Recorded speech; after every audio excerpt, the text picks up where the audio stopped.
মই অঞ্জুমণিয়ে পুনৰ এটি নতুন ব্লগৰ সৈতে আপোনালোকক স্বাগতম জনাইছোঁ। আজি ভাবিলোঁ চুলিকেইডালৰ মই প্ৰাকৃতিকভাৱে যত্ন লওঁ, সেয়েহে কি কি সামগ্ৰী ব্যৱহাৰ কৰিম তাকে আপোনালোকৰ লগত দেখাওঁ বুলি আহিলোঁ। ব'লকচোন ভিডিঅ'টো আৰম্ভ কৰোঁ। ইয়াৰ বাবে মই লৈছোঁ এয়া জেতুকাৰ পাতকেইটা অনা দিন হ'ল বাবে এনেকুৱা অলপ ৰঙচুৱা হ'ল। আৰু এইটো হৈছে ফিংগাৰাজ আপোনালোকে জানেই, তাৰ পৰা তেল প্ৰস্তুত কৰে আৰু ফিংগাৰাজ আমাৰ চুলিৰ কাৰণে বহুত ভাল হয়। আৰু এয়া জবা ফুলৰ পাত, ফুলকেইটা লেৰেলি গছ। এয়া জবা ফুলৰ পাত আৰু ফুলে চুলি চিল্কি কৰাত সুবিধা কৰে। আৰু এয়া মোৰ টাবতে হোৱা ঘৰৰ টাবত হোৱা এল'ভেৰা কিমান উপকাৰিতা আছে চুলি আৰু স্কিনৰ বাবে এইটো নকলে হ'ব। আৰু এয়া নৰসিংহৰ পাতটো আমাৰ চুলিৰ বাবে যথেষ্ট উপকাৰী।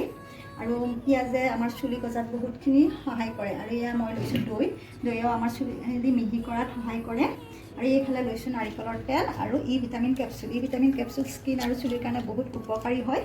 গতিকে এইখিনি বস্তু মই ভালদৰে মিক্সিত মিহি কৰি মই কেনেকৈ লগাওঁ আপোনালোকক দেখাম। এইখিনি ভালদৰে পিচি ল'লোঁ। লোৱাৰ পিছত মই ইয়াত দৈ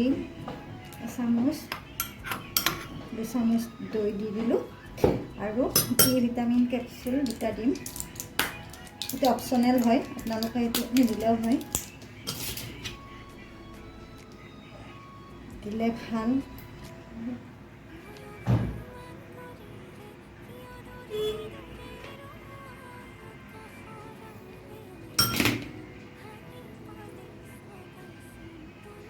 আৰু মই ইয়াত